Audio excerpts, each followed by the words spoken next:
What is up, guys? Welcome to the Tony and Dakota podcast. Today is going to be a little bit different, but really cool. This is Kyle Rogers. He owns First Shield Defense here in Fort Wayne, not even very far from our office, really. Like, we could probably drive there in 5 minutes. And he's teaching people about self-defense. Previously, before that, though, he was a military guy. He was into home security. He does some work with aircraft as well, some aircraft maintenance and that sort of thing. And we're going to be asking him all kinds of questions about his experience in the military, self-defense, family relationships, that sort of thing. This is Kyle Rogers. Welcome to the show, man. Hey, thank you so much. I appreciate being here. It's that nice setup you have. Thanks, bro. I like it. Appreciate you. Yeah, for sure. So usually we try to get a little bit of an idea because, like, this is so important for people to hear. Everybody is just a kid from somewhere. What was it like for you growing up? Where did you grow up? So I actually grew up down south in Texas. Texas is home for me. And, growing up, I was pretty much always outdoors, hunting, fishing, camping, hiking, whatever. I mean, anything outdoors. I loved it. Growing up down there was really nice. There's a ton of experiences I've had. I kind of grew up all over Texas. We moved around some. So, is it close to Frisco at all? So after I got out of the military, my family and I actually moved to Denton, which is about, 30 minutes away from Frisco. Nice. And the company I worked for down there had a base in Frisco as well. So I would go into Frisco every single day. Nice. So, and then I'm a huge Cowboys fan, so that's where the Star is now. Haven't been to visit yet, but I really, really want to. That's awesome. Yeah. And how was life too? Were you like well taken care of? Did you have like a good family environment? Like, were your parents split? What did that look like? Yeah, so great question. My parents got divorced when I was very young. Like, I don't even remember them being together. And so, I grew up with two sets of parents, and the overall family dynamic was really good. Like, I was very lucky in how I was raised. And so, going back home to Texas, trying to see everybody is sometimes a little bit of a struggle, but, just because there's a lot of people who want to see you and see the kids and all that kind of stuff. But yeah, I think growing up, like, obviously there's people who had it a lot worse than I did. So I'm actually thankful I got that experience because it kind of molded me into how I am as a parent today. Yep. Was it like, would you consider yourself like middle class, poor? Like, what do you think? Great question. So, not poor at all. Like, and if we did ever struggle, my parents didn't let me know about it. So I would say middle class, lower middle class, maybe. Okay. So. And what did they do? My stepdad he still is a baker for a very well-known bakery in Texas. Wow. My mom, she is in finance. She's in accounting. My biological dad, for a long time, he was in the oil industry. He worked at an oil refinery for quite a long time. That's pretty big in Texas, right? It's very big in Texas, yeah. And then my stepmom, she was a high school science teacher. Nice. I like it. So I remember as a kid watching, I think it was like Predator with Arnold Schwarzenegger. Love it. Then I watched Rambo. Love it. Solid. Like, I saw these basically it was like a military movie. I mean, Predator wasn't technically a military movie, but they still had like they were sent in on a mission and that sort of thing. Yeah, it was like a theme. And I would like draw like the really muscular guys with the guns and that sort of thing. And so I think sometimes like young boys growing up fantasize about being like a military type guy. Did you have that same fantasy, or like what led you into deciding to join the military? Well, it's kind of relevant, that question now, because a movie just came out on Friday, Top Gun, Maverick, right? I haven't seen it yet, so if you have, please don't tell me about it. But growing up, I mean, Top Gun, that was the movie. I'm 36 years old, and so that movie came out, I think, in '86, I believe. So, during the early 90s, mid 90s, that's really when I started watching it. And when I saw it, I'm like, I want to do that. Like, I want to be in the military. And also, my family comes from a decent lineage of military service and public service as well. So I felt that, I felt that calling to serve my country. And so, after I got out of high school, I tried college for a couple of years and determined that, you know what, I think now is a good time. So, wow. And then what branch did you go into? I was in the Army for about 6 years. Wow. Yeah. And then did you go in active or did you go in? Yeah, I did. I went straight active duty the entire time. I was a crew chief on the OH-58 Delta Kiowa Warrior. It was a scout reconnaissance aircraft. And I'll be honest with you, a lot of people call it the Cadillac of helicopters because of like how smooth of a ride it was. And plus, those pilots, they love getting down and dirty with the ground troops with that aircraft. It was really cool. So you were a pilot? No, I wish. I was like, No. you gotta fly the helicopters? I was like, dang. Well, I can. I have flown them several times. Wow. But not a licensed pilot. No. Like when we would have maintenance test flights. The test pilot and I would go up and we'd do our thing and I'd get some stick time. It was fun. That's awesome. It was good.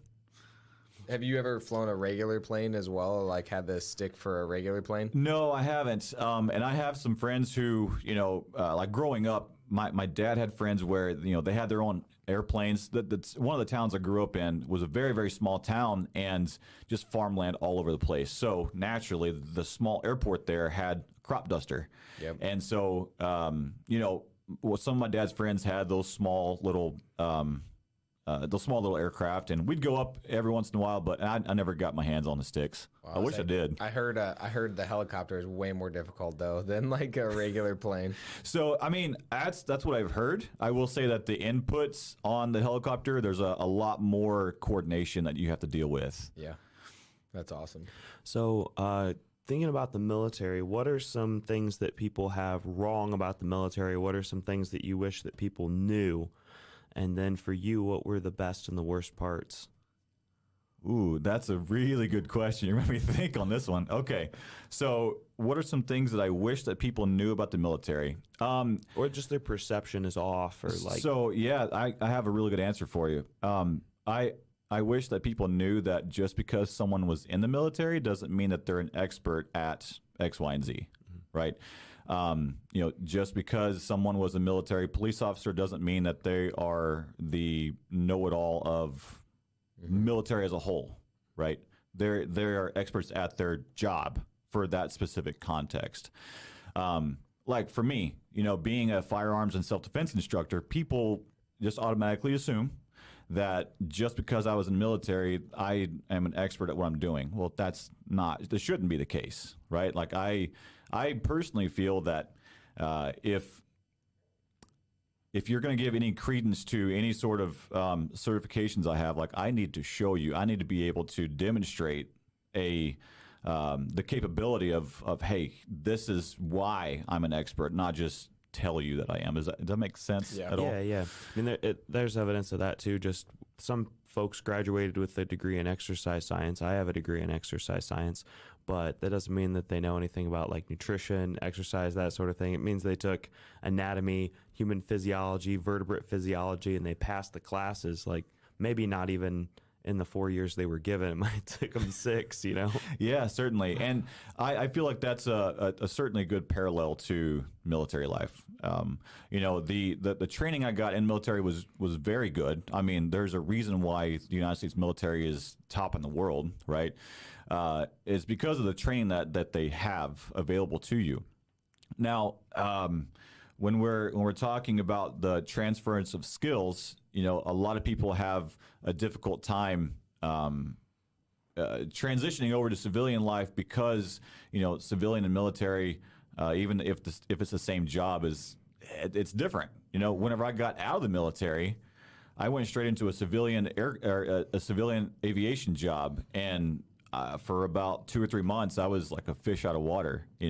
Just trying to control everything and essentially yell at people when they didn't listen. That doesn't work very well. So what were the best and the worst parts? Yeah, so I think the best was the relationships that you maintain throughout it. I mean, I still talk to a good portion of the guys that I served with. You know, one of my best friends, I saw him for the first time, I don't know, in 7 or 8 years last summer, and it's like we just picked right up where we left off. You know, but that's I would say was the best, was meeting people and developing that lifelong bond that no one will ever take away, ever. And the worst was probably the oh man, how hard do I want to go?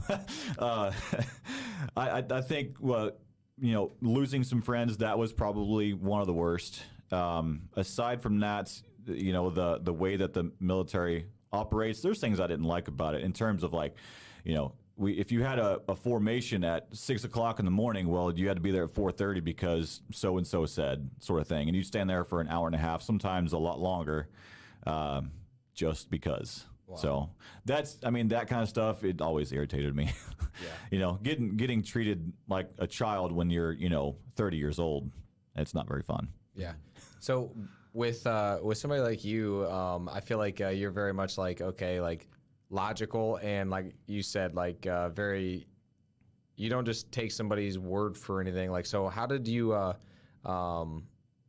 do, like, whenever people, like, you know, their rank above you or whatever, and you knew that they had no idea what they're talking about, and they're telling you to do something even though it makes no sense? Like, was that difficult for you? Because that's like the most difficult thing for me, is like whenever I think about the military, is you have to listen to the officer, whether or not they're right, whether or not they make sense. The only reason that you have to listen to them is because they've been there longer, it seems like. Like, what was that like for you?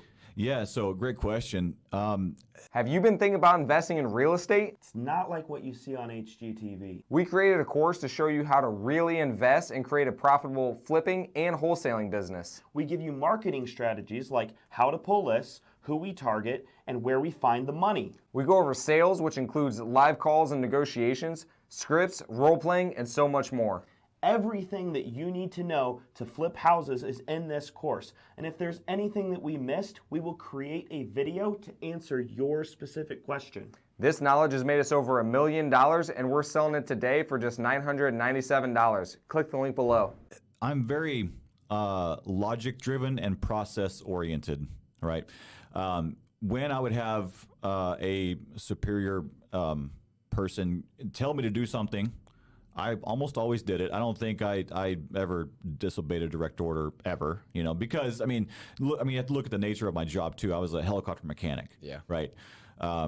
So I would do what they said, and eventually over time I learned that, okay, they're going to tell me to do this. I'm going to go ahead and jump out in front of it to give them maybe other options to go down, right? Yep. And aside from that, there were a few times when I did what I was told to do, knowing the results, even though, you know, the results weren't going to be bad. I knew the results going into it, and I still did it, and that gave that person a learning opportunity. Because you have to understand, you know, especially when I was a non-commissioned officer, you're going to have people who are younger than you have higher rank. You know, that's kind of how officers work, right? I mean, you'll have a 22-year-old second lieutenant come in, and he's technically your boss. You kind of have to listen to what he says, and you know, all that kind of stuff. Yep. Anyways, you know, this person would tell me what to do. I'm like, Roger, sir, got it, moving on it, and we'll get it done. That would give him a learning opportunity when it failed. Yeah. So I believe, like, that's a good way to help people learn, is by helping them fail. It's actually like one of the things we say in my classes all the time. Like, failing is a biological requirement for learning to occur. Yeah. So that's kind of how I approached it. Did most people in the military take personal responsibility? Because, like, even in that instance, I see normal people still blaming you, even if it's them that told you to do that exact thing and you accomplished it exactly how they say? Or is there more accountability in the military, would you say? Great question. I think it really depends on the type of leadership that you have. Fortunately, the leadership that I had they were very direct and on demand. And so the accountability aspect was very prevalent. However, if you went to a different troop in our squadron, there was no accountability, and that troop also would perform very poorly under stress. Mm-hmm.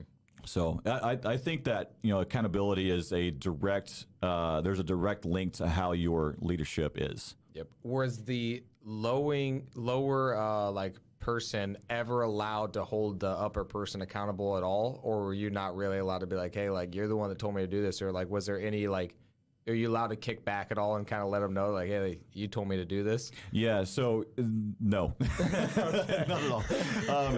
Essentially, how it worked, at least with the troop that I was in, if let's say a warrant officer or one of the first or second lieutenants, if they told you to do something, and if there was any pushback from a junior enlisted, then that junior enlisted would get in trouble. However, like I said, I had really good leadership. So my direct supervisor, my platoon sergeant, had his hand in everything that his guys did.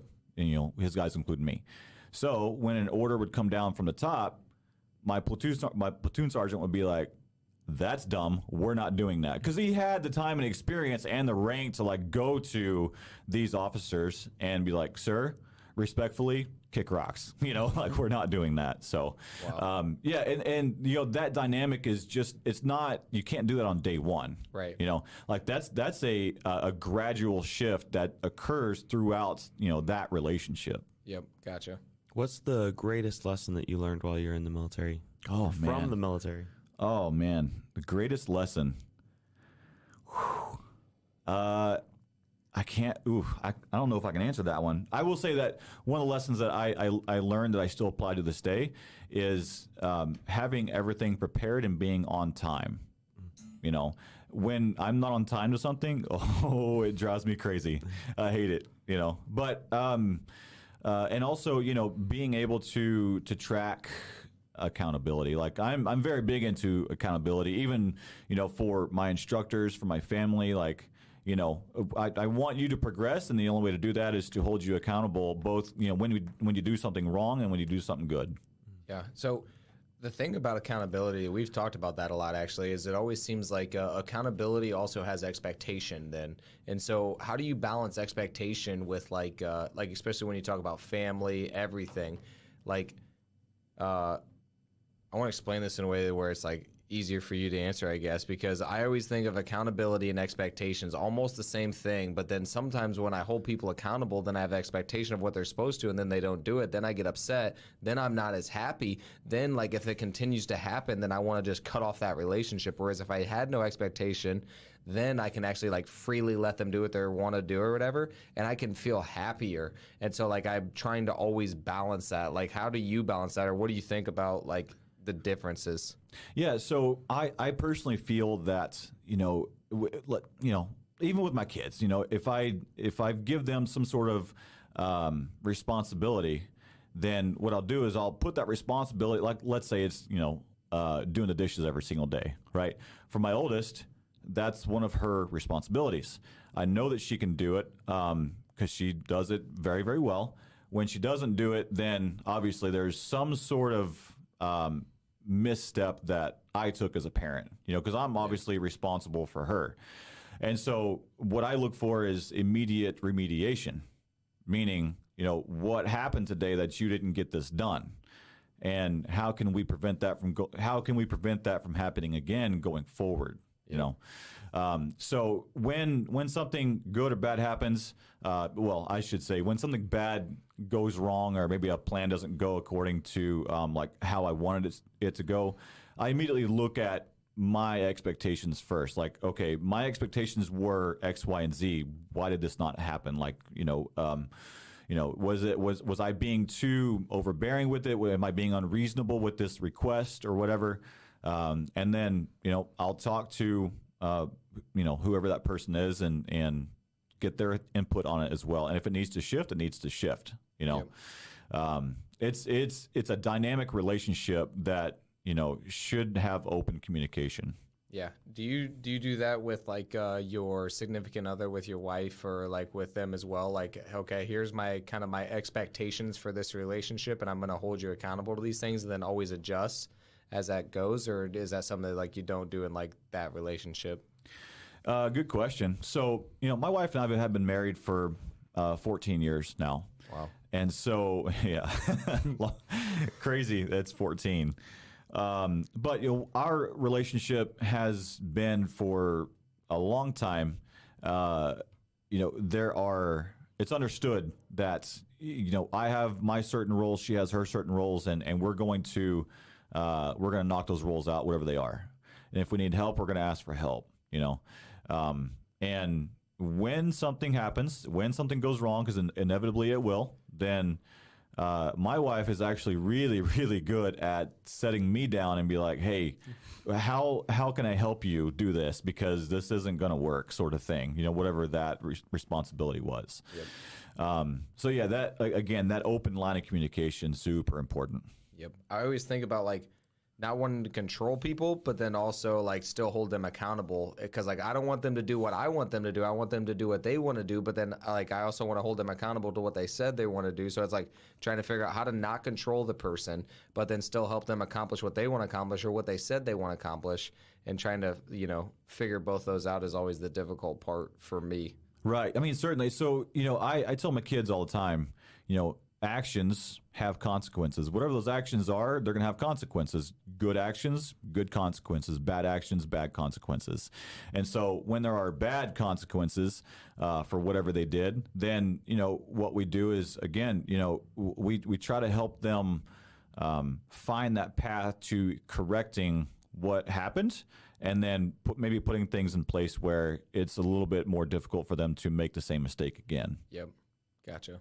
So, are you interested in personal development, podcast, books, that sort of thing? Yes. What is one that you would recommend that everybody read? Or listen to? Book, podcast? I mean, honestly, I have read Extreme Ownership probably 6 or 7 times. No lie. Wow. It's the reason why I like it is because of the comparisons that Jocko and Leaf make to the military side versus the civilian side. And I, with my business, I was able to use the principles that they have to help offload stress on me. That way I can focus on what I'm really good at. So, Extreme Ownership for sure. Podcast, listen. I do drive an hour to Fort Wayne 6 or 7 days a week. Wow. I mean, I live obviously an hour away, so I get a lot of car time. My main podcast to listen to, it's not really self-development, but it is very informative to me, and it's Meat Eater. Do you all know what that is? Mm-hmm. So it's a hunting and conservation podcast. They've got a show on Netflix too. I don't know, that to me is again, that's what I grew up doing. So that really speaks to my core of what that podcast is about. You might vibe really well with our friend Jake. He's all about conservation and that sort of thing. Love it. But what's funny too is you're kind of close to where we grew up. We grew up in Kendallville. Oh, nice. Okay. And so we're just it's almost like you came from the south and ended up where we grew up, and then we moved a little bit further south to Fort Wayne, but you're still really close to us, which is funny. We just ended up in the same area. Were you at Ligonier? Yes. Okay. That's correct. Nice. So you because of your business, you have to be into martial arts. What is your favorite martial art? And then what is one that you feel everyone should learn? Great questions. I think my favorite one, that's such a hard question, man. I would say if I could choose one to do every single day, it would probably be Brazilian Jiu Jitsu. That to me is an excellent foundation to self-defense. And your other question was what? One you feel everyone should learn. So I'm not sure if people consider wrestling a martial art or not. However, I think that wrestling would be an excellent one for people to learn. We're in the Midwest. You can go to school and wrestle. Where I grew up, no, man. You're playing football, which was great. I love playing football. But wrestling would be my other recommendation. if you have wrestling and Brazilian Jiu-Jitsu, like if you're really good at those, you're gonna be a monster. Trust me. What do you think? What do you think the worst one is? The one that like everybody thinks is a big deal, and then it's not actually helping a whole lot. I like this question. Actually, I didn't even put this question down, but some of those fake gurus kind of pissed me off. So Yeah. Well, do you follow McDojo Life on Instagram? You heard just about like him? the funny, like he does spoofs on stuff. Yes and no. So McDojo Life actually shows people who think that they like. There was a guy the other day who the video showed him like, oh, I can control the clouds. Oh yeah, we've seen those. You know, so it's stuff like that. Then obviously those will be the worst ones. But I personally feel that if I'm sending myself or my kids to some sort of martial art, then ideally I would want to stay. I would want to stay away from like Taekwondo, right? Or not my kids, but myself, right? I personally believe that maybe Taekwondo is really good for character development, the self-discipline aspect. You can get kids moving and create good foundations there. But, I believe that people hold too much value on their black belt that they got when they were a 14-year-old kid. Yeah. Right. I've had some people come into our class and who would be in that same situation, and I would put them into a small little scenario that was, maybe the stress levels were low and everything was controlled, and they would just freak out. 'Cause, I mean, they're used to the tournament style of fighting. We don't train that way. Like I don't train to gather points and stuff like that. So I'm not saying it's like the worst. I'm just saying, like for me personally, if I'm going to go train somewhere, I'm not going to train Taekwondo. Yeah. That's funny. The Taekwondo guys are good at like distancing and timing. They're hard to fight because they move in and out really well. Yes. But they make contact with you and you're like, oh, that hurt, but that didn't like disable me.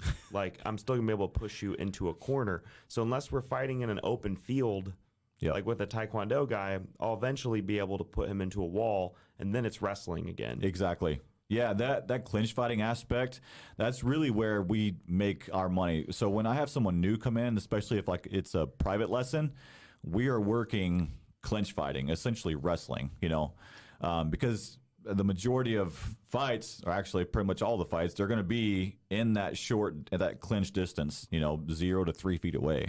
Yep. So I want people really good at protecting themselves in that range. What do you think about the military defense? Like, what would you rate that as, or like, what did you think of that? Because like I have a lot of guys. Yeah, because I see a lot of guys who like, some of them like go really far, like in like boxing or like kind of some sort of wrestling stuff, and those guys are like really good. But then like, what do you think about like, let's say the basic training, not the guys that really are pushing? Because obviously you got some professional fighters there too. Right. Yeah, great question. So I was in the Modern Armory Combatives program, and that was really like my first experience with ground fighting. We learned just basic stuff. Escape from mounts, how to hip escape. How to achieve the clinch, like all just basic stuff. It was a nice entry level into combatives, and I think that for what it is, it's pretty good. And in my opinion, and keep in mind, like I'm a civilian now, not military. So, in my opinion, like if I'm building that curriculum for the military, then I'm going to do my best to make the best use out of that training time, because not every unit cares about combatives at all. The one that I was in, I think maybe we did it a couple of times. It wasn't until I moved to another unit that's really like that unit cared a lot about combatives. So I was able to get a lot of exposure that way. Does it change like based on like what your profession is, like infantry or like? I would say so. Yeah. Like, I mean, like with my job, I mean, with where I was at, I was stationed in Alaska, Oh, wow. And yeah, good experiences and bad experiences up there for sure. But, the unit that I was in, it was in Alaska. I was in the aviation unit. So there were things that I wanted to do that probably wasn't going to happen. Like I really wanted to go to airborne school. Bad. wasn't going to happen, because of budgets and all that other kind of crap. So, but yeah, I think the Modern Armored Combatives program, for what it is, for that context, it's really good. Good. And then for weapons defense, you specifically, what do you do? Is it a lot of people have said Krav Maga is like the Jiu Jitsu of weapons defense. Do you guys mimic that, or like what do you do specifically for weapons defense? Yeah, so I am thankful and blessed to have been a part of several different types of weapons, like weapons-based combatives over the years. And myself, I am if anybody cares, it's cool to say, I guess. I'm a level 2 instructor for Nomad Krav Maga out of Las Vegas. And so that Nomad Krav Maga curriculum is what we teach at First Shield Defense. And so in terms of weapons defense, I think that that Krav Maga, the curriculum that I have is probably the best in my opinion. And also the other affiliation that we have is Integrative Defense Strategies out of Minnesota. That's what our Apex Concealed Carry program is. They have a weapons defense system as well, which is also top of the line. I've trained in other Krav organizations that I would say that their weapons defenses are unrealistic. Like the Detroit. The dude Come on, man. That's not. What's his name? Have you seen that guy? Oh my gosh. Man. He just shows some stuff that it's just like, come on, man. Like, Yeah. what do you, like, if you grab the gun here, then you can rack it back and then it won't fire. Like, That's not real. while it's pointed at you still. That's not real at all. Like I have seen them too, where they're like, all right, now back up. They're like, okay, don't back up so fast, man. Just give me a second. Yeah, that's pretty much what it is. And the way that we train is if you have to do that, then that technique's not going to work at all. Yeah. Like as an instructor, like I am dealing with extreme consequences for not only myself but for my instructors and my members, right? Those extreme consequences being life and death. Yeah. So I don't want to teach someone something that they can't do, or maybe the technique is just so bad. Like obviously, I'm not going to teach you that. So you probably live in an area that's safer or safe-ish. Do you still have like a camera system? Oh yes. And then what would you recommend to people just for general security and safety around your home, your personal home? Yeah, great question. So general safety and security, I would say one of the easiest things that you can do, I'll tell people this all the time, is, and really no matter where you are, as soon as you get into your car, lock the door. No matter what. Easy to do. You get in, you obviously make sure your kids and that kind of stuff are in the vehicle first. But get in, lock the door. It's very, very, it's something that you can do every single time, takes little effort. Something as simple as locking your door is a good barrier for against you and a possible attacker. There's abductions happens all the time. So that's something simple that you can do. Also around your home as well. There is, people talk about putting like those 3-inch long screws into the hinges on your door. That's a good one to do. That way your door is not going to be broken down as easy. You put it in the hinges and also on the little latch on the door frame where your handle or where your that thing goes into doorknob. Yeah. And then the last thing I guess would be have an emergency plan. If someone were to break in, if there's a fire, whatever it is, have a plan. Talk it over with your family if you have one inside your house, and rehearse it. And if you have questions about it, that's why I'm here. It's to help you out. Yep. So what is your business then? Because I didn't get a chance to look into it at all. What is your business? Is it like security systems or like training for self-defense, or is it all the above? Like, do you sell guns? Like, what is it? Yeah. So what First Shield Defense is, it is a modernized approach to MMA in the context of self-defense as a citizen defender. right? I don't sell guns. That'd be cool if I did, though. That's what I was saying. I thought you were gun like you sold guns. No, I don't. And as a matter of fact, where we train, there's no firearms allowed at all. We do still train with training pistols, though, and I've got one here to show it to you if that's cool. Sure. Yeah. So what we use is called a SIRT pistol. It's S-I-R-T. It looks a lot like a Glock. Oh, it's exactly modeled after a Glock. So it's a Glock 17 replica. Wow. This is what we train with all the time. Now, what's nice about this is it has a functional trigger that's got a laser on it. So, and also a removable magazine as well. Wow. And what's nice about this is, we can train very, very safe with them, which means our training can be incredibly dynamic, right?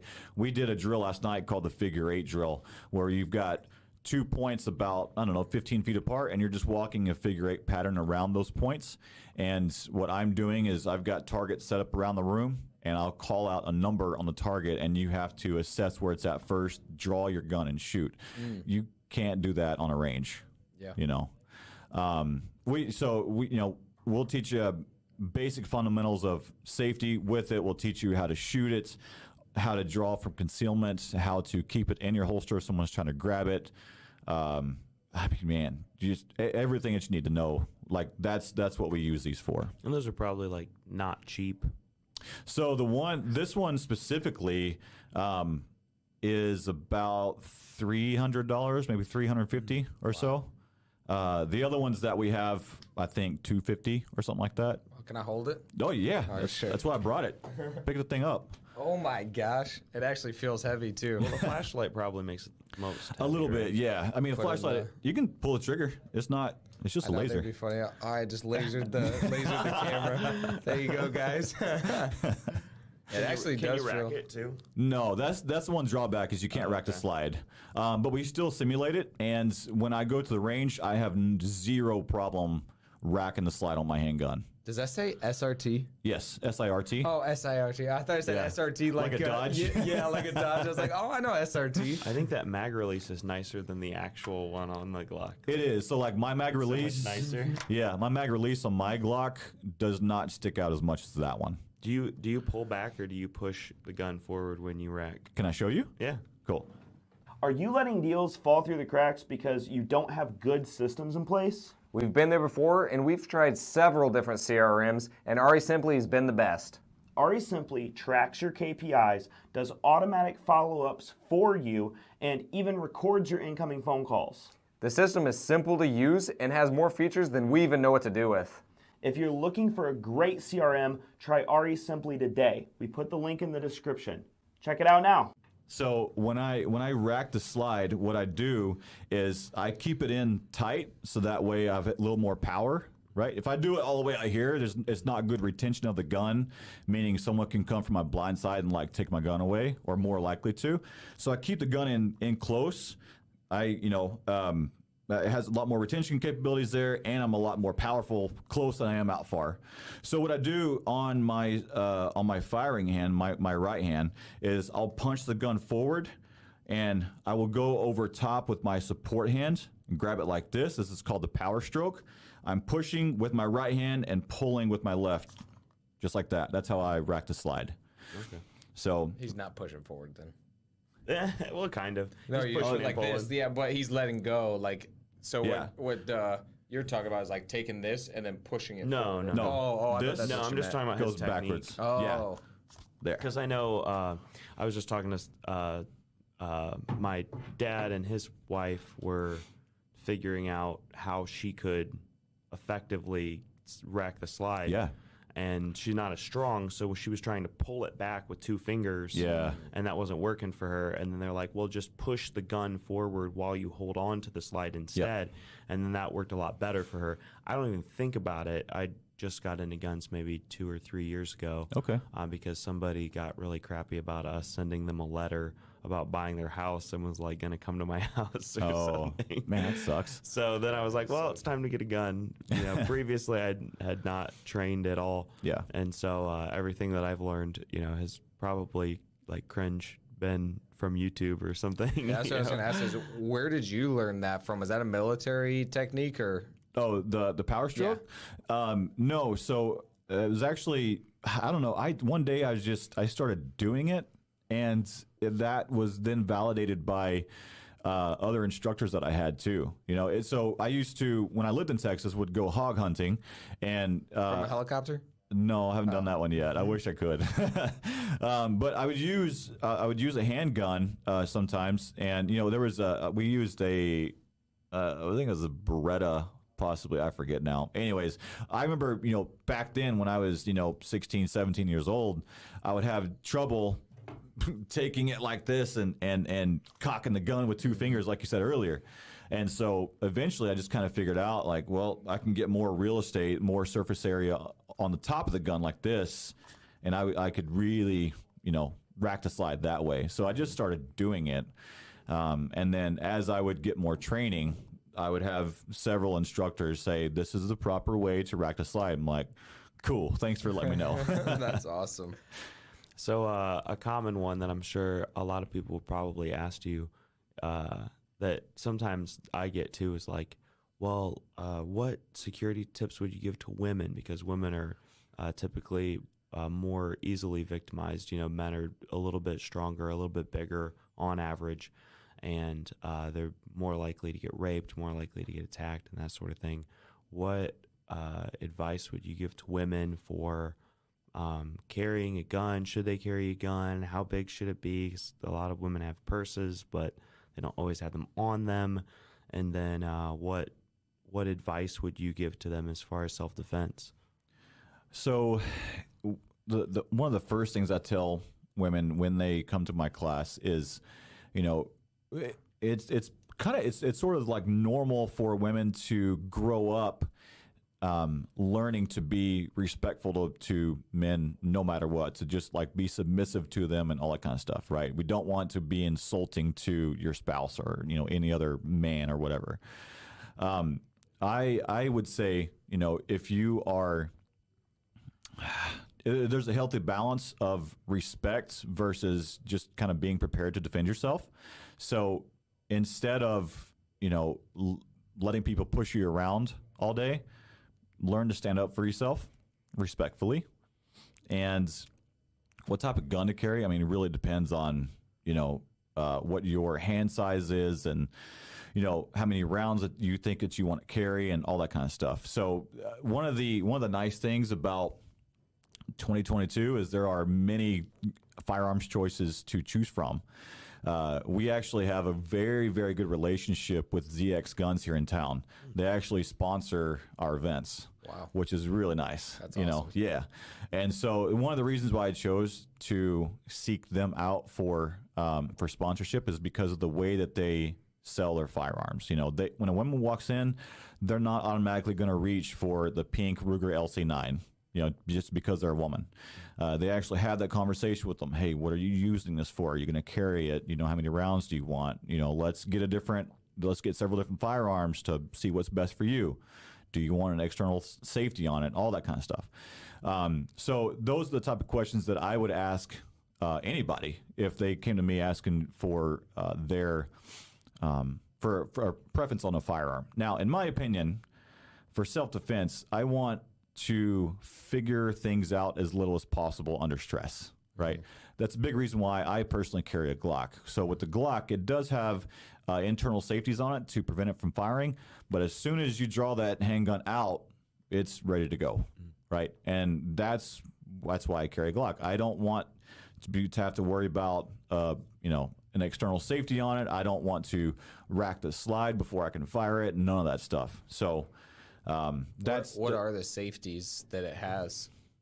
So there's one, and you're testing my knowledge on this one right now too, which is great. There's one right where the trigger guard is, and there's another one right where the hammer is as well. And then on a normal Glock, there's a little bar where the trigger is at the very, very end that you have to press before that trigger will come backwards. Gotcha. So then it's highly unlikely that, if you snagged your clothes or something like that, that the gun would go off because of the safeties. I would say your term of highly unlikely would probably be inaccurate. And here's the reason why I say that. So when people come to my class, we have a few mandatory rules. One of the biggest is when you reholster the SIRT pistol, you're going to look the gun in the holster every single time, no matter what. That's a mandatory rule. Here's the reason why. A lot of times, and this happened maybe 2 months ago now, there was like when you go to reholster, there can be something in your holster that can pull the trigger and will shoot you. You're going to shoot yourself. About 2 months ago, there was a guy on the range and his shirt got caught in the holster, pulled the trigger, and he shot himself right in the butt cheek. So, no, to answer your question, no. Like clothes can make your firearm go off. Wow. Yeah. Well, and Glock is considered kind of like the Toyota Corolla of firearms, right? Like you're supposed to be able to just throw it in the mud, pick it up, and shoot it. Like historically, they've been able to take a lot of abuse. Yes. And they're fairly reliable. And then something else I was thinking about. Oh, I carry without one in the chamber, which is a little bit. Some people are just like, oh man. Yeah. Why would you do that? So why do you carry one without one in chamber? Just because of my lack of experience. And, Okay, that's fair. skills set Yeah. and that See, sort I do of the thing. same thing. I have mine outside. It's in my car. Out the it's The mag- The yeah, the magazine? mag's outside of it. I have none in the chamber, so I'm like everybody's like, what are you gonna do? You're gonna run back to your car, put that in there, Rack it Yeah. and shoot I'm 'em. really just like I only really pull it out whenever we're like going to an area where it's more likely. Obviously, we're like, hey, there's a situation that's happening here that's like. We run into a lot of situations where you should If we're probably going have in a a gun. vacant house, if we're going into a Sure. vacant house and we're just like, dude, Sure. this looks sketch. Yeah, certainly. I mean, when people tell me that they don't carry with a round in the chamber, I like to ask why. And you know, in my opinion, the reason why I carry one in the chamber is because I feel comfortable enough to be able to draw and not shoot, right? And I also don't want to think about racking that slide when I have someone in front of me, because here's the thing. About 75% of the time in a defensive shooting, the attacker, that average range of distance in that attack is going to be anywhere from 0 to 9 feet. Wow. So Yeah, you don't have a lot of time. I'm actually going to be very, very, very behind the 8 ball. Yeah. I mean, you have to think about reaction times. You have to think about, in terms of what their decision-making process is at. Like, they're already ahead of me. They've already made the decision to attack. And here I am trying to play catch up, not only mentally, but like physically as well. And so that's why we make a very big emphasis on integrating hand-to-hand skills with the firearm. Yeah. So, how important is the Second Amendment? In case people don't know, the Second Amendment is your right to bear arms right after the First Amendment. How do you feel about the way that things are being, I feel like people mess with the Constitution now a lot. So I'm a big supporter of the way that the Constitution was written. How important is it to have weapons, and why do you think we need guns? Great question. Great question. So I am a constitutionalist myself. I think that, the Second Amendment is there for a specific reason. It's not there for self-defense. It is there to protect the American people over corrupt governments. Now, that obviously the Second Amendment does translate to your personal protection. So I think that if you start introducing any sort of restrictions on that, then you are eliminating the equalizer that, someone may have over an attacker. If we're talking about if it's, are you married? Anybody married in here? We were. Cool. So we're asking you for relationship advice. Love it. Okay, so with my wife, I'll take that. So with my wife, if she were to go up against you without a firearm, without any sort of self-defense options, physically she would lose because, she's smaller, weaker than you. That's the fact, right? However, if you give her a firearm, that now is going to equalize the playing field. It's going to level the playing field for her. And so when you start taking steps to restrict access to that, then you're potentially creating more victims than you would otherwise. Good deal. So with your self-defense business, did you get into it because it was a hobby that you loved and something you were passionate about and that sort of thing? Great question. And I love this answer too. One of the big reasons why I started down self-defense, down that rabbit hole, was because, I realized that, just because I was in the military doesn't mean that I was prepared for everything. I had that mental block in my head, like, I was in the military, I know everything, sort of thing. I can defend my family. I carry a gun, this, that, and the other. Like, I got it. I'm good. Well, thankfully, I've not experienced this personally. However, I think it was about 5 or 6 years ago now. One of my friends sent me a video of an attack that happened on a street, on a public sidewalk in broad daylight. So there was it was a CCTV footage. There was a guy with 2 kids walking towards the camera. The camera was pointed directly straight down the sidewalk. The guy with the 2 kids was walking towards the camera, and I'm not sure exactly how much distance was, like how far away they were, but at the bottom of the screen, you started seeing this person walk towards them, and as more of their body was appearing on the camera, you saw it very clearly that this person had a knife. And so this dad sees it and just freezes. And what he did was he had kids on both sides, and he put his hands in front of his kids to stop them. Great. Love that. It's a good reaction to have. But that's all he did. I don't know what he was thinking, but he was ultimately killed in front of his 2 kids.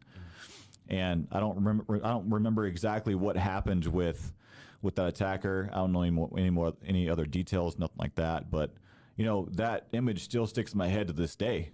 When I saw that video, I'm like, man, what the heck would I do in that? Like there were other people around. Like, do I draw my gun? Are there, am I going to hit somebody else if I shoot? Like, there are so many what if questions to that. And now, with as much training I have, I still kind of freak out over that because, that's obviously a scary situation to be in. I've got a wife and 4 daughters, man. That's already an experience in itself. And you get someone walking towards you with a deadly weapon. You better know what you're doing. You better have practiced this over and over and over so that way you can best manage that situation. The variables of violence are unrepeatable. So not every attack is the same. So you have to be able to recognize those patterns very, very quickly and make that decision. When it's time to go, it's time to go. Do you think that the business starts to feel more like a chore at times, or like more like something that you still love and you're still passionate about, or is it at times you're like, oh man, this is my job, like you're still like kind of a slave to it, or do you feel like you're kind of outside of that and you're able to look at the business and work on it from the outside? And then I guess you could talk a little bit about the structure too, because you said your primary job takes care of the bills and that sort of thing. Yep. So this is sort of something on the side, but do you, is it a labor of love and then sometimes it's just a labor? So, the First Shield Defense mission, its community, the curriculums, the outreach that we do, it's all my passion, It's something that I truly believe that I was born to do this. I was born to protect my family. I was born to protect other people. I was born to teach other people what I know. And so when it's that, when it has that kind of effect on me, it's not really a chore. There are some aspects of it that I have learned to love. I will certainly say that. When I first started, I hated the marketing piece. You know, I had no experience in that, so I definitely had to learn what that looked like and learn how to do it. So, but now it's like it's a fun challenge to do stuff that I previously didn't really enjoy, because I mean you're always learning something with it. Yeah, I would say it's always. I always tell people whenever you have a situation like that, if you create it to be something that you have to do, because like, you know, whenever you become an entrepreneur, instead of like somebody telling you, hey, go do this, it's more like, okay, you know what you have to do, but then you have the choice of whether or not you want to do it. Yep. So it makes it a lot more difficult. So what I do is I tell myself, like, you know, everybody thinks that, you know, we're just great at social media and stuff and that we do this. Like, no, like we usually challenge ourselves. Okay, we got to post at least 5 times this week. That's because like we told ourselves that we're going to do something. And for some reason, whenever you make a goal like that, it makes it easier. So if you're like, okay, I'm going to market, you know, this many times, or I'm going to do this. Now it's just a checklist. And then like you try to do that same thing with like anything that's more difficult for you to do, you know, and it's okay to be like regimented. Like same thing with like date nights. Okay, I'm going to have at least, you know, 3 date nights with my wife or whatever, you know, this week. Or I'm going to have 3 meaningful conversations. And like I found that whenever I create goals like that, it makes them easier to actually do. So yeah, and just, that you're absolutely correct. So I mean, when I first started, I was like, I just want to coach. I just want to be an instructor. That's it. You know, I quickly found that, you know, if you only pay attention to one aspect of the business, then it's going to fail. Yeah. You know, you have to be, you either have to be involved in everything, or you have to delegate certain roles to other people. You know, and so thankfully I've got a really good team who helps me out. You know, like next week I'm going to be gone for the entire week doing a TCCC class down in Indianapolis. TCCC, in case you don't know, stands for Tactical Casualty Care. Tactical Combat Casualty Care. Sorry, It stands for something. Yeah. You know, it's just it's learning how to apply immediate first aid under fire, under stress, right? And so thankfully I'm able to go down and be gone for a week, and it's going to be business as usual. wow. Which is great. Yeah, that's awesome. You know, and that's kind of leads me into like a small little segue into the next thing is, you know, with how we are at First Shield, it's a mandatory rule where myself and the instructors, we go get training every single year, no matter what. Mm-hmm. There are other people out there, some of them local, that's just, they get a certification and they're done. Yep. Right. Well, when we first started this podcast, one of the first things I said was, you know, the consequences of what we're doing is extreme. It's life and death. Mm-hmm. So if we're not constantly trying to evolve and trying to get better ourselves, then we're going to be teaching outdated information to our members, and they deserve more than that, you know.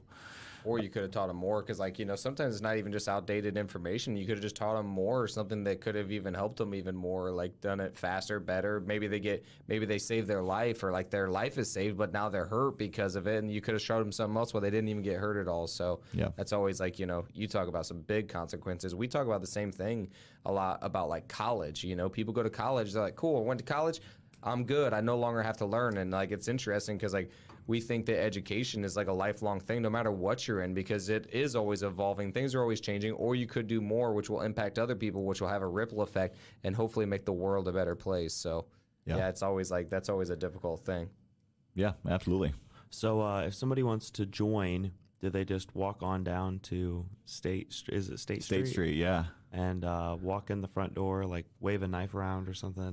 Please don't do that. Get tackled and you would probably get immediately. You would definitely get a front kick to the face if you did that. No way. But so I mean, if anybody wants to join, if they want to try out a free class or whatever, then yeah, they can always come in when we're there. We have classes during the evenings during the week, and then Saturday morning. And then, you know, they can find us on social media too. So they should Google First Shield Defense. That's right. Is that the same Instagram handle? Yes. And Facebook. That's right. Okay, cool. Are you guys anywhere else, or? Nope, that's about it. Okay. Yeah. Got any business phone numbers or emails? Yeah, we do. So the phone number for that is 260-267-5220. And email is Kyle, that's Kyle, at firstshieldefense.com. Awesome. What is your biggest struggle right now? Man, and this has been going on for a little while. Like, my biggest struggle is trying to figure out how to turn on the light bulb to people. There's such a thing as normalcy bias. People are stuck in their ways. They are used to the same routines, and if that routine does not, there's no stress to that routine. If there's no avenues where violence can be in, then they're stuck. They think that they're immune to violence. Well, unfortunately, that's not the case. Evil has existed since the dawn of time, and it will continue to exist. We believe that everyone has a basic human right to self-defense. That's why we have classes. That's why we have our Krav Maga classes and our Apex concealed carry class, because some people don't want to carry a gun, some people do. We got classes for both. So Batman. So trying to figure out, how to turn the light bulb on to people, is, hopefully you never do get attacked, but if you do, how are you going to respond? That's the biggest thing, is getting people to realize that. So just because you carry a gun does not mean you're ready at all. There's a famous saying in our industry. It's, if the only tool that you have in your toolbox is a hammer, then everything is going to look like a nail. So if you only carry a firearm and you only train with the firearm once or twice a year, then under stress, you're going to reach into that toolbox and you're going to draw your firearm and use it when you're probably not legally allowed to. Mm-hmm. Could have just push kicked him in the knee. So we always ask everybody this. This is a deep question. Let's hear it. It's the final question. 60 years from now, you're dying. You're on your deathbed, and you have like a billboard or a mantra, a paragraph, a sentence. It's your final message. It's your legacy. What would that message be? That message would be to treat everyone with respect, no matter what. Be a good human. Help your neighbor. Help your community, and just that's a good question. That's a deep question, and I don't want to leave it there either.